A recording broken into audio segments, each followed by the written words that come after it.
India Pakistan സംഘർഷത്തിനിടയിൽ ഇപ്പോൾ ചൈനയ്ക്കെതിരെ നിൽക്കുന്ന എല്ലാ രാജ്യങ്ങളും ബ്രഹ്മോസ് വാങ്ങാനുള്ള തീരുമാനത്തിലേക്ക് എത്തിയിട്ടുണ്ട്.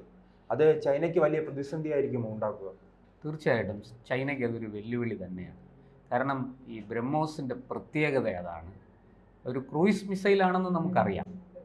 അതുപോലെ തന്നെ അത് സൂപ്പർസോണിക്, അതായത് ശബ്ദത്തേക്കാൾ വേഗത്തിൽ സഞ്ചരിക്കാൻ അതിന് കഴിയും. അതിൻ്റെ ആ വേഗം, കണ്ണടച്ച് തുറക്കുന്ന വേഗത്തിൽ അത് ശത്രുവിൻ്റെ കേന്ദ്രം, അതായത് ഏതിനെയാണോ നമ്മൾ ലക്ഷ്യം വച്ചിരിക്കുന്നത് ആ ലക്ഷ്യത്തിലേക്ക് അതിന് വളരെ വേഗത്തിൽ, കണ്ണടച്ച് തുറക്കുന്ന വേഗത്തിൽ എത്താൻ കഴിയും. മാരകമായ പ്രഹരം ഏൽപ്പിക്കാൻ കഴിയും. ശബ്ദത്തേക്കാൾ വേഗത്തിൽ സഞ്ചരിക്കുന്നതിന് കൊണ്ടുള്ള ഗുണം അതാണ്. അപ്പോൾ ഇതിനെ തടയുക ബുദ്ധിമുട്ടാണ്. ഈ വരുന്ന മിസൈൽ, കാരണം മിസൈല് നമ്മൾ ഈ പറയുന്നത് പോലെ റഡാറിൽ മിസൈലിൻ്റെ സാന്നിധ്യം കിട്ടി കണ്ണടച്ച് തുറക്കുന്ന വേഗത്തിൽ അത് ലക്ഷ്യത്തിലേക്ക് എത്തിയിരിക്കും. അപ്പോൾ അങ്ങനെയുള്ള ഒരു മിസൈല് തീർച്ചയായിട്ടും ചൈന വലിയ വെല്ലുവിളി അതിൽ നിന്ന് നേരിടുന്നുണ്ടെന്നുള്ളത് വ്യക്തമാണ്. ഇപ്പോൾ തന്നെ കാരണം ഇത് ഒരു സന്ദേശമാണോ? ഈ ചൈനയുടെ ആയുധങ്ങളായിരുന്നു പാകിസ്ഥാൻ ഉപയോഗിച്ചത്, അത് പൂർണ്ണമായി തന്നെ പരാജയപ്പെടുന്നു. പക്ഷേ പാകിസ്ഥാൻ ആക്രമിക്കാൻ ഇന്ത്യയുടെ ആയുധങ്ങൾക്ക് കഴിയുന്നു. അതുകൊണ്ടായിരിക്കുമോ ഈ വലിയ രീതിയിൽ തന്നെ ചൈനയ്ക്കെതിരായി നിൽക്കുന്ന രാജ്യങ്ങൾ ഇന്ത്യയിൽ നിന്നും ഇത്തരം ആയുധങ്ങൾ വാങ്ങുന്നത്? തീർച്ചയായിട്ടും അതിലേക്ക് ഞാൻ വരാം. ഇപ്പോൾ നമ്മൾ നിലവിൽ ഫിലിപ്പൈൻസിന് നമ്മൾ 325 മില്യൺ ഡോളറിൻ്റെ കച്ചവടമാണ് 2022 അത് കരാറിൽ ഒപ്പിട്ടത്. ബ്രഹ്മോസ് ഫസ്റ്റ് ഫേസ് കൊടുത്തു. ഇപ്പോൾ ഇതാ രണ്ടാം ഫേസ് കൊടുക്കാനായിട്ട്, രണ്ടാമത്തെ ഘട്ടത്തിലുള്ള സപ്ലൈ വിതരണത്തിന് തയ്യാറായി വരുന്നു. അതിപ്പോൾ ഉടനെ തന്നെ ഏതാണ്ട് 25-26 തന്നെ അത് നടക്കും എന്നാണ് നമ്മൾ കരുതുന്നത്. 325 മില്യൺ ഡോളറിൻ്റെ ബിസിനസ്സാണ് നടന്നിരിക്കുന്നത്. നിലവിൽ ഫിലിപ്പൈൻസായിട്ട് മാത്രമേ നമുക്ക് കരാറുള്ളൂ ബ്രഹ്മോസിൻ്റെ കാര്യത്തിൽ. പക്ഷേ ഇപ്പോഴിതാ വിയറ്റ്നാം തുടങ്ങി സൗദി വരെയുള്ള 17 രാജ്യങ്ങളാണ് ഈ ബ്രഹ്മോസ് വാങ്ങാൻ നിലയുറപ്പിച്ചിരിക്കുന്നത്. ഇതെല്ലാം ഏതാണ്ട് ഒരർത്ഥത്തിൽ അല്ലെങ്കിൽ മറ്റൊരർത്ഥത്തിൽ ചൈനയുമായിട്ട് ഏതെങ്കിലും രീതിയിൽ ബന്ധപ്പെടുന്ന രാഷ്ട്രങ്ങളാണ്. ഇപ്പോൾ Indonesia, Vietnam, Malaysia, Thailand, Singapore, Brunei, Brazil, Chile, Argentina, Venezuela, Egypt, ദക്ഷിണാഫ്രിക്ക, ബൾഗേറിയ, UAE, സൗദി അറേബ്യ. ഇതിൽ നമ്മൾ ഈ പറഞ്ഞ പേരുകളിൽ മിക്ക രാജ്യങ്ങളും ചൈനയുമായിട്ട് ഏതെങ്കിലും തരത്തിൽ അതിർത്തി പങ്കിടുകയോ ചൈനയുമായിട്ട് ബന്ധപ്പെടുകയോ ചെയ്യുന്ന രാജ്യങ്ങളാണ്. ഇപ്പോൾ അർജൻറ്റീനയും ഈജിപ്റ്റും ഒക്കെ പോലെയുള്ള കുറച്ച് ദൂരെയുള്ള രാഷ്ട്രങ്ങൾ ഒഴിച്ചാൽ ബാക്കി ഇവർക്കെല്ലാം ഏതെങ്കിലും തരത്തിൽ ചൈനയുമായിട്ട് ബന്ധമുണ്ട്.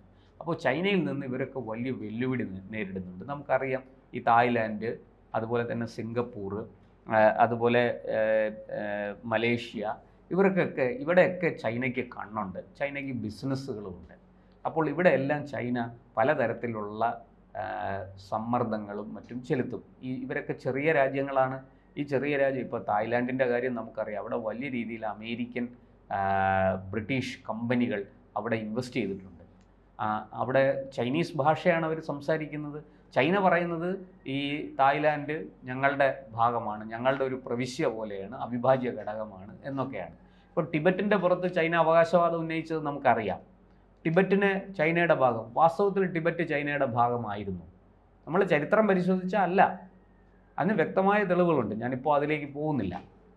എന്തായാലും ചൈനയ്ക്ക് ഇത്തരത്തിൽ ഇന്ത്യൻ ടെറിട്ടറിയിൽ പെടുന്ന അരുണാചൽ പ്രദേശിൻ്റെ പുറത്ത് അവകാശവാദം ഉന്നയിക്കുകയാണ് ചൈന. അപ്പോൾ പിന്നെ ആ ചൈന ടിബറ്റിനോട് എന്ത് മര്യാദ കാണിക്കുമെന്ന് നമുക്കറിയാമല്ലോ.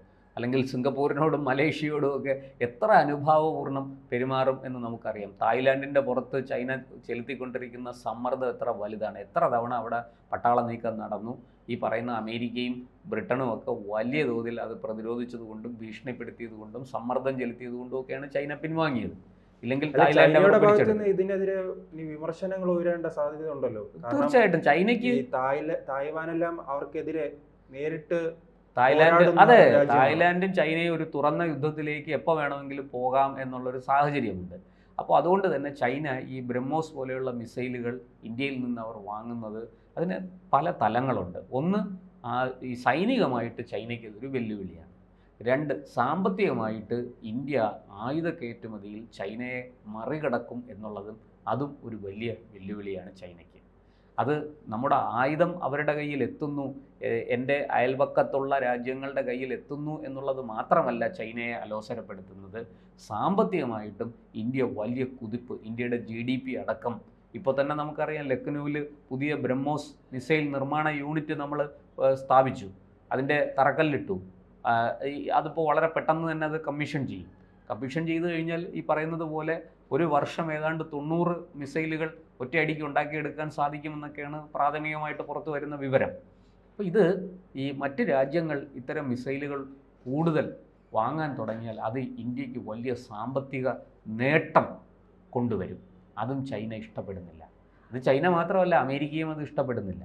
ഇപ്പോൾ അമേരിക്ക പോലും ഈ ബ്രഹ്മോസ് മിസൈൽ വാങ്ങുന്ന കാര്യത്തെക്കുറിച്ച് ചില ചർച്ചകളും കാര്യങ്ങളും ഒക്കെ നടത്തിക്കൊണ്ടിരിക്കുകയാണ്. തദ്ദേശീയമായിട്ട് ഇന്ത്യ വികസിപ്പിച്ചെടുത്തിരിക്കുന്ന പല ആയുധങ്ങൾ, ആകാശ് മിസൈൽ പോലെയുള്ള മിസൈലുകൾ, അതിൻ്റെ പ്രഹരശേഷി ഇപ്പോഴാണ് ലോകം കണ്ടത്. നമ്മുടെ ഇപ്പോഴത്തെ ഈ ഇന്ത്യ പാക് സംഘർഷത്തിൽ അത് വളരെ വ്യക്തമാകുകയും ചെയ്തു, ആർക്കാണ് മേൽക്കൈ എന്ന് കണ്ടു. ഇപ്പം പിന്നെ അമേരിക്കയുടെ തന്നെ മുൻ പ്രതിരോധ വകുപ്പ് സെക്രട്ടറിയും വിദഗ്ധന്മാരും ഒക്കെ പറയുന്നത് വളരെ കൃത്യമായിട്ട് ഇന്ത്യ ആണ് ഈ സംഘർഷത്തിൽ പരിപൂർണമായിട്ടും വിജയിച്ചത്. പാകിസ്ഥാൻ വാലും ചുരുട്ടി ഓടി എന്നാണ് അമേരിക്കയിലെ പല പ്രതിരോധ വിദഗ്ധരും പറയുന്നത്. എന്തായാലും അതവിടെ നിൽക്കട്ടെ. ചൈനയുടെ കാര്യം തീർച്ചയായിട്ടും ചൈനയ്ക്ക് അതൊരു വെല്ലുവിളിയാണ്. അത് സൈനികമായിട്ട് മാത്രമല്ല, രാഷ്ട്രീയമായിട്ട് മാത്രമല്ല, ഈ പറയുന്നത് പോലെ സാമ്പത്തികമായിട്ടും ചൈനയ്ക്ക് വലിയൊരു വെല്ലുവിളിയാണ്. ഇപ്പോൾ ഈ അതിർത്തിയിൽ കിടക്കുന്ന, ചൈനയുമായിട്ട് അടുത്ത് കിടക്കുന്ന രാഷ്ട്രങ്ങൾ ഈ കൊച്ചു കൊച്ചു രാഷ്ട്രങ്ങളാണ്. ഈ കൊച്ചു കൊച്ചു രാഷ്ട്രങ്ങൾ എപ്പോഴും ചൈന ഇങ്ങനെ ചൊറിഞ്ഞുകൊണ്ടിരിക്കും. ചൈനയ്ക്ക് അവിടെ പല താല്പര്യങ്ങളുണ്ട്. അവരെ ഉപയോഗിച്ച് പല കാര്യങ്ങളും ചെയ്യാം, അവരെ വരുതിക്ക് നിർത്തി തങ്ങളുടെ ഭാഗമാക്കാം. ഇങ്ങനെ ചൈന പല ലക്ഷ്യങ്ങളും അതിൻ്റെ പുറകിലുണ്ട്. അതുകൊണ്ട് തന്നെ ചൈനയെ സംബന്ധിച്ച് അവർ കരുത്താർജിക്കുന്നത് ഒരു വലിയ വെല്ലുവിളിയാണ്. അത് ചൈന ഇഷ്ടപ്പെടുന്നില്ല. ചൈന ഈ കാര്യത്തിൽ എന്തെങ്കിലുമൊക്കെ പ്രകോപനം ഉണ്ടാക്കാൻ സാധ്യതയുണ്ട്. ഇന്ത്യയിലെ ഈ ബ്രഹ്മോസ് നിർമ്മാണം അത് അട്ടിമറിക്കാൻ ഓരോ ദിവസവും വരുന്ന വാർത്തകൾ വലിയ കോടിക്കണക്കിന് രൂപയുമായി ഇന്ത്യയെ രാജ്യങ്ങൾ സമീപിക്കുകയാണല്ലേ ആയുധങ്ങൾ വാങ്ങാനായി. അല്ല, ഇത്രയും ഇത് ഒരു വലിയ നേട്ടമല്ലേ? കൃത്യമായിട്ട് ശത്രുവിൻ്റെ ലക്ഷ്യത്തെ, കാരണം സൈനികരെ ഇറക്കി വിട്ട് ആക്രമിക്കണ്ടല്ലോ, ഇവിടെ ഇരുന്ന് ടാർഗറ്റ് നിശ്ചയിച്ചിട്ട് ഒരു സ്വിച്ച് ഇട്ട് കൊടുത്താൽ മതിയല്ലോ, സാധനം അവിടെ പോയി അടിച്ച് തീർക്കും. ഇതിനെ ഒട്ട് പ്രതിരോധിക്കാൻ പെട്ടെന്ന് സാധിക്കുകയുമില്ല. ഈ വരുന്ന ബ്രഹ്മോസ് മിസൈലിൻ്റെ വേഗം അത്ര വളരെ വലുതായതുകൊണ്ട്, വളരെ വേഗത്തിൽ അത് വരുന്നത് കൊണ്ട് അതിനെ പ്രതിരോധിക്കുക എളുപ്പമല്ല. അടി കൊണ്ടു കഴിഞ്ഞാൽ നമുക്ക് അറിയാൻ പറ്റുള്ളൂ എവിടെയാണ് കിട്ടിയതെന്ന് പോലും. അപ്പോൾ അതുകൊണ്ട് തന്നെ ഈ ലോകരാഷ്ട്രങ്ങൾക്കിടയിൽ ബ്രഹ്മോസ് ആരുടെ കൈവശം ഉണ്ടോ, നമ്മുടെ പഴയ ബ്രഹ്മാസ്ത്രം പോലെയാണ്. കൃത്യമായിട്ട് ശത്രുവിൻ്റെ ഏത് ടാർഗറ്റ് ഏതാണോ അത് ലക്ഷ്യം വെച്ച് അയച്ചാൽ അതവിടെ ചെന്ന് കൊള്ളും. അതിനെ തടുക്കാൻ ലോകത്ത് ഒരു ആയുധത്തിനും കഴിയില്ല എന്ന് പറഞ്ഞതുപോലെയാണ് ഈ ബ്രഹ്മോസ്. അതുകൊണ്ട് തന്നെ എല്ലാ രാജ്യങ്ങളും ബ്രഹ്മോസ് കൈവശമുള്ളവരെ ഭയപ്പെടും. അങ്ങനെ ഈ ഭയപ്പെടുത്തിയില്ലെങ്കിൽ കൂടി സ്വന്തം സുരക്ഷിതത്വം, അതായത് എന്നെ ആരും ആക്രമിക്കരുത്, എൻ്റെ കയ്യിൽ ബ്രഹ്മോസ് ഉണ്ട് എന്നൊരു പ്രതീതി സൃഷ്ടിക്കാൻ വേണ്ടിയിട്ടെങ്കിലും ഈ ചെറിയ രാജ്യങ്ങളൊക്കെ ബ്രഹ്മോസ് വാങ്ങും. കാരണം അവരുടെ നിലനിൽപ്പിൻ്റെ ഭാഗമാണ്, അവരുടെ സുരക്ഷയുടെ ഭാഗമാണ്. അവരുടെ പൗരന്മാരെ ഈ പറയുന്ന വെല്ലുവിളികൾക്ക് അതീതമായിട്ട്, ചൈന പോലെയുള്ള രാജ്യങ്ങൾ ഉയർത്തുന്ന സമ്മർദ്ദത്തിന് അതീതമായിട്ട് അവരെ സംരക്ഷിക്കണം. അതിനു വേണ്ടിയിട്ട് ചെറിയ രാഷ്ട്രങ്ങളൊക്കെ ഇത് വാങ്ങും. ഈ പറയുന്നത് പോലെ $325 മില്യൺ കച്ചവടമാണ് ഫിലിപ്പീൻസുമായിട്ട് നടന്നത്. അത് മറ്റ് ചെറിയ രാഷ്ട്രങ്ങളും അതിനെ പിന്തുടരും എന്ന് തീർച്ചയാണ്. ഇന്ത്യക്ക് അതുകൊണ്ട് നേട്ടമാണ്, ചൈനയ്ക്ക് അതൊരു വലിയ വെല്ലുവിളിയുമാണ്. ചൈന അത് സഹിക്കും എന്ന് തോന്നുന്നില്ല.